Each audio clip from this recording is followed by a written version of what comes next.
Video-video di channel Wartawan Injil ini hanya bagi orang-orang yang mau berpikiran sehat.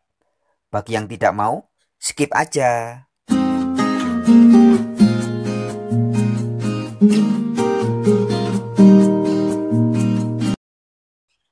Halo sobat-sobat dimanapun berada, wherever you are, my friends all around the world. Sahabat-sahabat, perbincangan kita kali ini akan menjadi suatu perbincangan yang cukup menarik. Karena kita akan berbincang-bincang tentang iblis. Benarkah iblis adalah ciptaan Allah? Nah, silakan simak dan saksikan, dengar baik-baik video ini dari awal sampai tuntas ya. Ini akan menjadi video yang cukup menarik. Selamat menyimak. Saya pernah mendengar ceramah dari seorang ustadz yang mengatakan bahwa iblis yang tercipta dari api itu dengan karakternya yang sangat jahat adalah suatu makhluk yang sengaja diciptakan oleh Allah untuk melawan dirinya sendiri. Jadi ini adalah sebuah wujud sangat demokratisnya Allah. Nah, saking demokratisnya, maka Allah sampai menciptakan makhluk dengan tujuan untuk melawan dirinya sendiri. Yaitu yang bernama iblis. Dengan karakter yang sangat jahat. Karakter yang suka melawan. Karakter yang suka memberontak.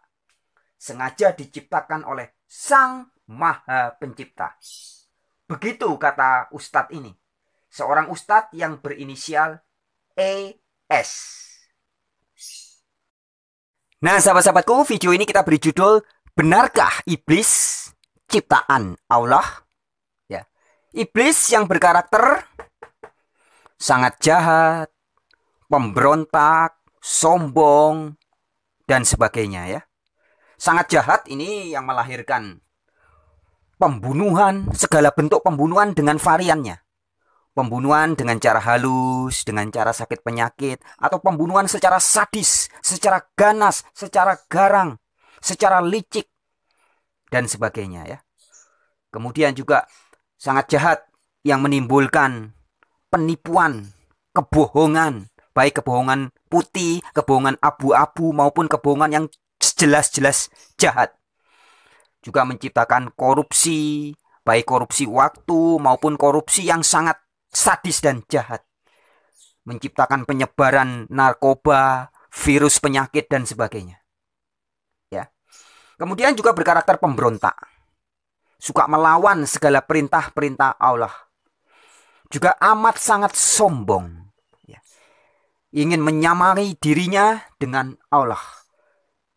Ingin memiliki kekuasaan yang sama seperti penciptanya. Ya, ini karakter-karakter iblis. Nah, benarkah iblis yang punya karakter-karakter seperti ini, yaitu sangat jahat, pemberontak, sombong, dan segala macam kejahatan lainnya, adalah betul-betul ciptaan Allah, adalah benar-benar ciptaan dari Allah?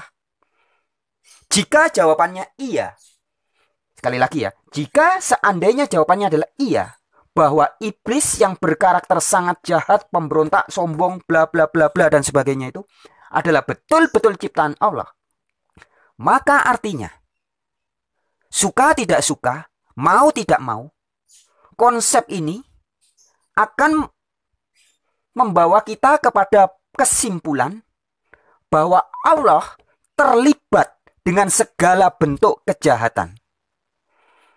Sekali lagi ya, konsekuensinya, jadi konsekuensi lanjutan dari doktrin atau ajaran atau konsep yang mengatakan bahwa iblis adalah ciptaan Allah. Jadi iblis dengan segala karakter jahatnya adalah ciptaan Allah.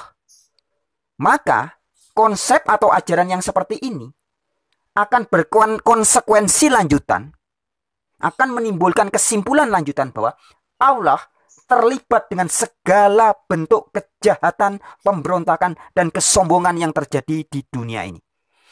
Artinya, Allah yang bisa menciptakan makhluk yang bernama iblis, yang sifatnya sangat jahat, pemberontak, dan sombong ini, sebenarnya lebih jahat, lebih sombong, lebih pemberontak daripada iblis. Jadi Allah menjadi Allah yang maha jahat, super duper jahat. Jika betul bahwa Allah lah yang menciptakan iblis dengan segala karakternya. Sekali lagi ya. Konsep bahwa iblis yang maha jahat ini adalah ciptaan dari Allah. Jadi iblis dengan segala karakter, segala sifat jahatnya adalah ciptaan Allah. Maka mau tidak mau, suka tidak suka, percaya tidak percaya, doktrin yang seperti ini akan membawa kita kepada kesimpulan atau berkonsekuensi lanjutan bahwa Allah lebih jahat daripada iblis. Karena Allah lah yang menciptakan iblis dengan segala karakter jahatnya ini. Itu konsekuensi yang akan didapat. Nah, sahabat-sahabatku, saya berikan sebuah ilustrasi atau analogi untuk memudahkan kita memahami ya. Sahabat-sahabatku, ini ada kamera, ya, kamera merek tertentu yang diciptakan oleh pabriknya, oleh penciptanya, oleh desainernya, oleh pembuatnya, oleh perancangnya, untuk berfungsi sebagai kamera saja. Meskipun secara kamera ini sangat canggih, tapi kamera yang sangat canggih ini tidak memiliki kemampuan untuk telepon, untuk buka internet, nggak bisa. Radio juga nggak ada, senter juga nggak ada. Fungsinya hanya sebagai kamera. Mengapa? Karena oleh penciptanya, oleh perancangnya, oleh pembuatnya, memang hanya didesain dengan kemampuan seperti itu saja. Kemudian ini, HP jadul. Nah, HP jadul ini, merek tertentu ya. Ini oleh penciptanya, oleh pembuatnya, oleh perancangnya, diberikan kemampuan untuk telepon, untuk SMS bisa, juga untuk kalkulator juga bisa. Tapi tidak bisa dipakai buat radio, apalagi internetan, nggak bisa. Mengapa? Karena oleh penciptanya memang diciptakan begitu. Jadi nggak bisa dia tiba-tiba dengan sendirinya bisa buka internet, nggak bisa. Karena sudah dirancang demikian karakteristiknya, karakteristik HP ini oleh penciptanya, oleh pembuatnya dirancang hanya sebatas seperti itu tadi. Kemudian ini juga, ya, HP yang sudah bisa Android untuk mengakses sosial media, Twitter, Facebook, WhatsApp, dan lain sebagainya. Bisa juga buat internetan, bisa juga ada radionya, bisa buat kalkulator, dan ada senternya, bisa buat penerang kalau malam lampu mati bisa dipakai. Kok bisa begitu? Iya, karena HP ini, smartphone ini, kesmartannya dia, kecerdasannya dia, kepandaiannya dia, ya. Jadi telepon pandai ini, telepon pintar ini bisa berfungsi buat radio, buat kalkulator, buat internetan, buat media sosial dan sebagainya. Karena oleh penciptanya memang dirancang, didesain dengan software-software, dengan karakteristik, dengan sifat-sifat yang memampukan barang ini melakukan hal-hal itu. Jadi artinya, ketiga benda ini, kamera, HP jadul, dan HP yang agak modern ini, semuanya bisa berfungsi sebagaimana mestinya karena dirancang, didesain, dibuat oleh penciptanya. Jadi sifat-sifat barang-barang ini adalah tergantung dari penciptanya. Apa yang diberikan oleh penciptanya, maka barang itu menjadi bisa seperti itu. Ini sebuah ilustrasi sahabat-sahabatku ya. Sobat-sobatku, anjing ini ya bisa menggonggong. Kalau ada orang yang tidak dikenal, dia bisa menggonggong. Adalah karena oleh penciptanya memang diciptakan bisa menggonggong. Dia tidak akan nyeong nyeong, nggak begitu. Atau tidak. Tapi dia akan menggonggong. Dan dia juga menjadi binatang yang sangat setia. Sangat setia kepada tuannya. Mengapa? Karena memang diciptakan oleh penciptanya, oleh pembuatnya dengan karakteristik seperti itu. Sangat setia. Ya, kalau ada orang tidak dikenal menggonggong. juga kadang-kadang berkarakter lucu, bisa melakukan hal-hal yang lucu, yang unik-unik ya. Ini. Ya. Mengapa? Karena dia memang diciptakan oleh penciptanya berkarakteristik seperti itu. Jadi artinya karakter dia adalah tergantung dari penciptanya. Ya, semua karakter yang dimilikinya adalah bersumber dari penciptanya. Nah, sahabat-sahabatku, ini ada burung yang diberi nama lovebird oleh manusia ya. Dia memiliki karakter yang lucu dengan warna-warni yang unik, gerakan-gerakan juga yang unik, juga dengan suara yang unik. Bunyinya seperti itu ya. Cit, cit, cit. Itu kalau bunyinya. Dia tidak bisa bersiul. Ya, tidak bisa bersiul seperti misalkan burung beo atau burung jalak, burung kutilang, tidak bisa. Mengapa? Karena burung ini, jenis lovebird ini, memang diciptakan oleh penciptanya dengan karakteristik seperti itu. Jadi tidak bisa kita memaksa dia untuk, ayo gonggong, nggak bisa. Mau diajari dengan guru les privat seperti apapun supaya burung ini pintar mengeong, pintar menggonggong, nggak akan pernah bisa. Sebab oleh penciptanya memang sudah didesain dengan karakteristik yang tertentu. Dia hanya bisa melakukan hal-hal sebagaimana yang bisa sesuai dengan karakternya dia. Sesuai dengan sifat-sifat yang dibuat, yang diberikan oleh penciptanya kepada burung jenis ini. Ikan-ikan ini memiliki karakteristik atau sifat-sifat yang tidak bisa disamakan dengan karakter anjing, kucing, burung, dan yang lain sebagainya. Ya, dia memiliki karakter-karakter yang unik dan khas.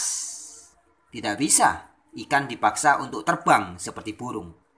Tidak bisa juga dia dipaksa untuk menggonggong. Karena segala karakter dan sifat yang ada dalam diri mereka, ya memang diciptakan mampunya seperti itu. Mampunya dia bisa berenang di dalam air, bisa makan, ya, bisa memamerkan kelucuan-kelucuannya sebagai ikan. Tapi mereka tidak memiliki kemampuan-kemampuan yang lain yang oleh penciptanya tidak diberikan kepada mereka. Nah, sahabat-sahabatku, Anda dan saya, kita sebagai manusia, kita memiliki kemampuan untuk berbicara, untuk mengeluarkan suara melalui mulut, juga berkemampuan untuk mendengar dengan pendengaran yang kita sebut sebagai ear atau telinga atau kuping. Kita juga memiliki karakter secara fisik mampu melihat berbagai macam bentuk benda, berbagai macam warna melalui mata, kedua mata. Kita juga diberikan kemampuan untuk berpikir, menganalisa, mencerna, bahkan berimajinasi, berkhayal. Yang dilakukan oleh pikiran kita. Pikiran itu kerjaannya. Sedangkan barangnya kita sebut otak, brain. Mind adalah kinerjanya, kemampuannya. Kemampuannya adalah berpikir. Barangnya namanya otak. Juga kita diberi hati. Hati yang bisa merasakan berbagai macam rasa. Kadang ada rasa cinta, rasa suka, rasa benci. Semua kemampuan karakteristik jiwa raga kita ini kok bisa begini? Karena memang didesain, diciptakan oleh penciptanya.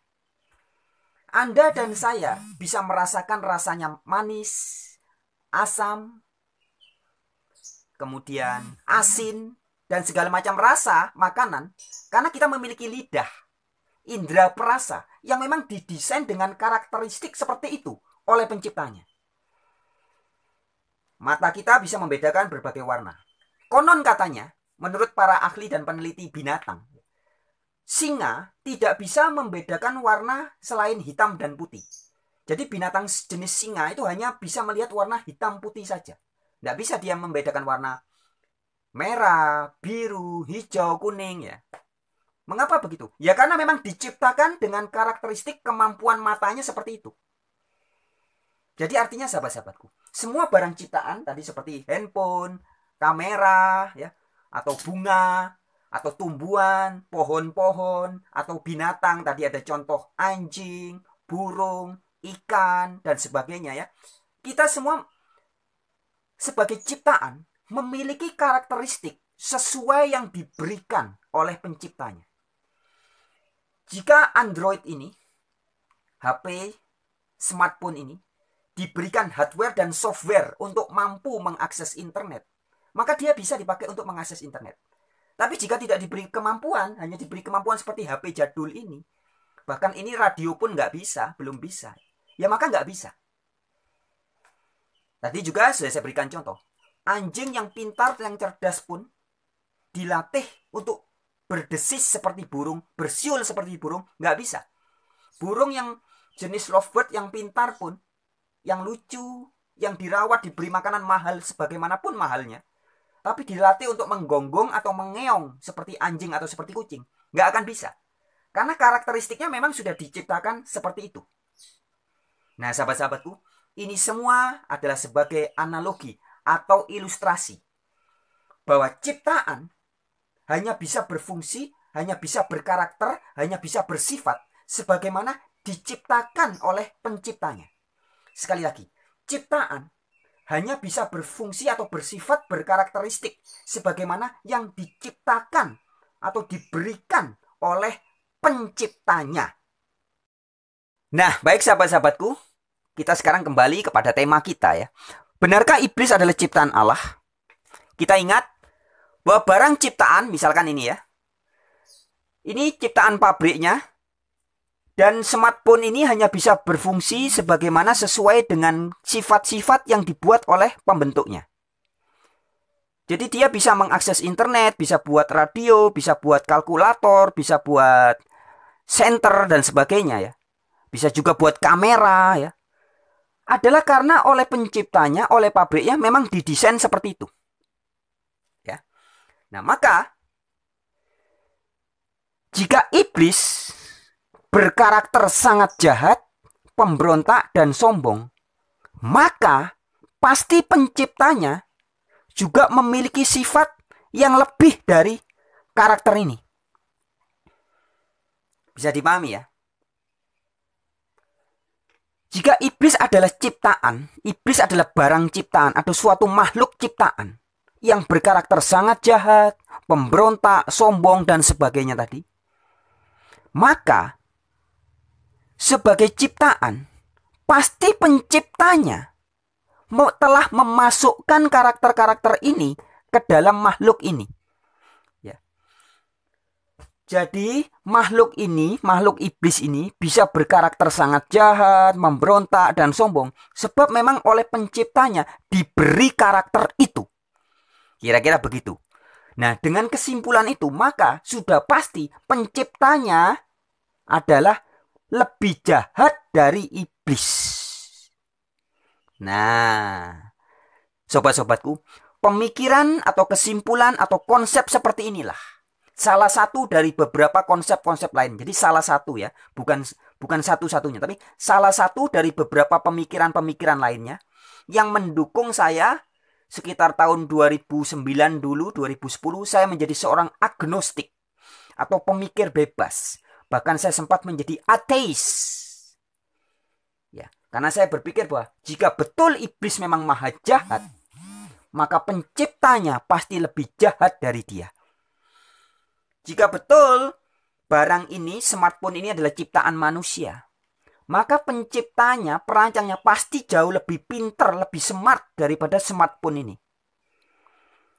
Betul ya?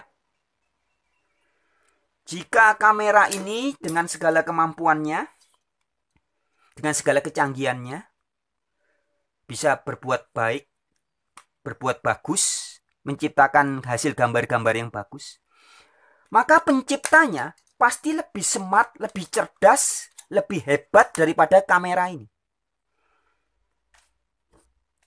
Nah, maka kembali ke sini. Jika iblis betul-betul berkarakter sangat jahat, pemberontak, dan sombong, ini adalah buatan, adalah ciptaan, maka penciptanya pasti lebih jahat dari dia. Ini logika yang sangat logis. Sebuah logika yang bisa dipikir oleh pikiran manusia pada umumnya. Ya. Iblis dengan segala karakter yang sangat jahat, pemberontak, sombong, dan sebagainya ini, Kalau karakter ini betul-betul diciptakan, betul-betul diberikan oleh penciptanya ke dalam diri iblis, maka penciptanya iblis lebih jahat, lebih pemberontak, lebih sombong daripada dia. Ini sebuah hal yang sangat logis. Nah, artinya sahabat-sahabatku, kembali kepada konsep yang disampaikan oleh Pak Ustadz tadi.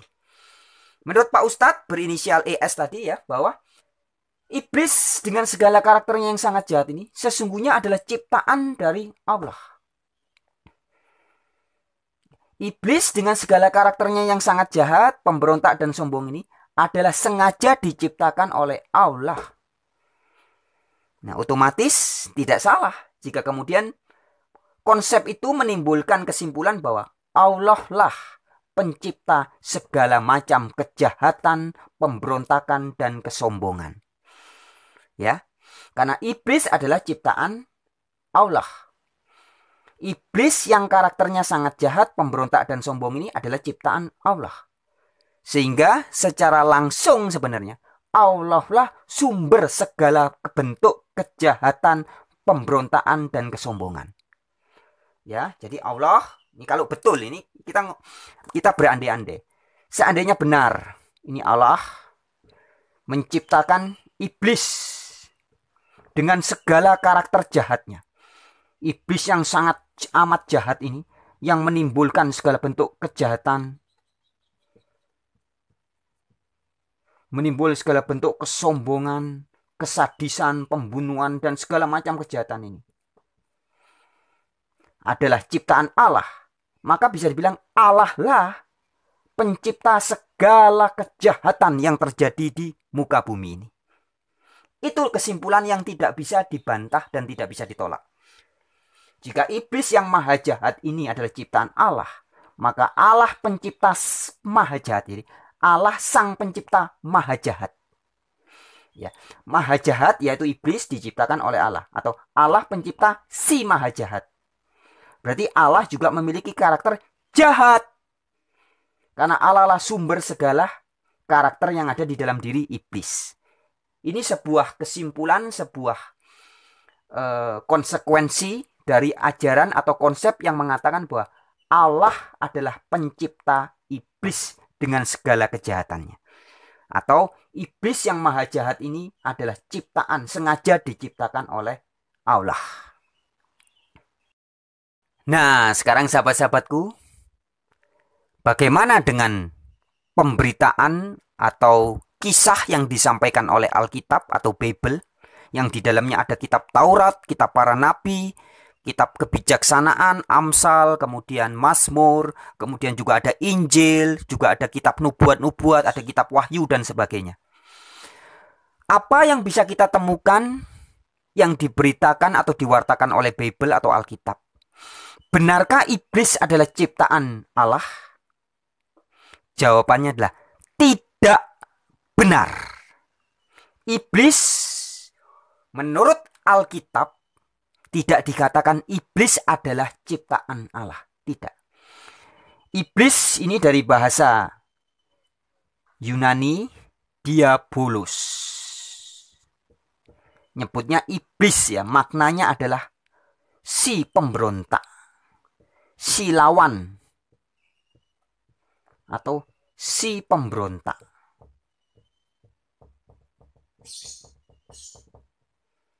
Nah, jadi si diabolos atau si lawan atau si pemberontak ini oleh Alkitab tidak dikatakan sebagai ciptaan dari Allah. Tidak. Tetapi diabolos atau iblis atau si lawan atau si pemberontak ini sebelumnya dia diciptakan sebagai makhluk yang sangat mulia. Makhluk yang sangat mulia, sangat rupawan, sangat cantik, sangat cerdas, sangat jenius. Itu dikisahkan dalam Alkitab. Ya. Iblis berasal dari makhluk yang sangat mulia, sangat cantik, sangat rupawan, sangat cerdas. Dan dia belum jadi iblis pada saat itu. Dia adalah makhluk yang mulia. Dia adalah makhluk yang sangat cerdas. Dia adalah makhluk yang sangat rupawan. Sampai suatu saat dia memilih berjalan di luar ketetapan Allah. Nah, ketika makhluk ini memilih berjalan di luar ketetapan Allah, barulah dia menjadi yang namanya diabolos atau si pelawan, si lawannya. Dia melawan ketetapan Allah, si pemberontak. Yang bahasa Indonesia disebut sebagai iblis, diabolos. Nah, jadi pemberontakan atau perlawanan ini bukan ciptaan Allah. Ya, makhluknya yang kalau oleh beberapa orang bisa aja disebut sebagai bintang terang, Lucifer. Salah satu makhluk ruh, ya, makhluk ruh ciptaan Allah yang awalnya sangat mulia, cerdas, hebat, pemimpin pujian, pemimpin banyak malaikat. Dialah Lucifer. Dia diciptakan dengan segala kelebihannya. Tetapi kemudian ada sampai satu waktu dia memutuskan melawan ketetapan Allah. Dia memilih tidak berjalan di jalan Allah. Nah, ketika dia memilih berjalan di jalan yang bukan jalannya Allah, maka pada saat itulah hilang segala kemuliaannya. Dia tidak lagi berada dalam terang kebenaran Allah. Nah, sesuatu yang tidak berada dalam terang kebenaran Allah itu menjadi rusak, nggak karu-karuan. Maka muncullah suatu sifat-sifat, karakter-karakter yang tidak terkontrol, yang tidak pernah diciptakan oleh Allah, yang tidak pernah terpikir oleh kebijaksanaan dan kasih Allah. Yaitu karakter seperti apa? Tadi, sombong. Terus berontak, ya, pemberontak. Apalagi tadi, segala bentuk kejahatan. Jahat banget. Dan sebagainya. Segala macam kejahatan. Nah, jadi artinya, benarkah iblis ciptaan Allah? Tidak benar. Ya, iblis itu adalah si pemberontak, si lawan, si diabolos. Allah tidak pernah menciptakan makhluk untuk sengaja dibuat untuk melawan dirinya sendiri. Tidak pernah. Tapi oleh kehendak bebasnya sendiri, Lucifer memilih untuk melawan ketetapan-ketetapan Allah dan berjalan di jalan-jalan yang di luar cahaya kemuliaan Allah. Nah, ketika dia berjalan memilih untuk tidak berada di bawah cahaya dan kemuliaan Allah, berada di luar kebenaran-kebenaran Allah, maka muncullah sifat-sifat karakter-karakter yang mengerikan, yang sangat mengerikan. Yang dalam bahasa Indonesia karakter itu kita sebut sebagai sombong, kesombongan, sebagai pemberontakan, sebagai kejahatan, devil, evil, dan lain sebagainya. Ya, sahabat-sahabatku, jadi jelas menurut konsep pemberitaan, pewartaan firman-firman di Alkitab, ya, iblis bukan ciptaan Allah. Tapi iblis adalah makhluk yang awalnya suci. Suci artinya tidak cacat celah, ciptaan Allah yang tidak bercacat dan tidak bercelah. Tetapi semua ciptaan Allah memiliki kehendak bebas.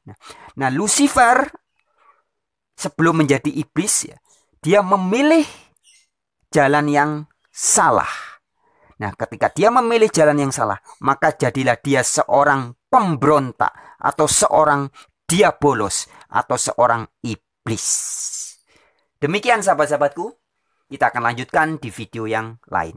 Salam sejahtera dari saya, wartawan Injil untuk dunia.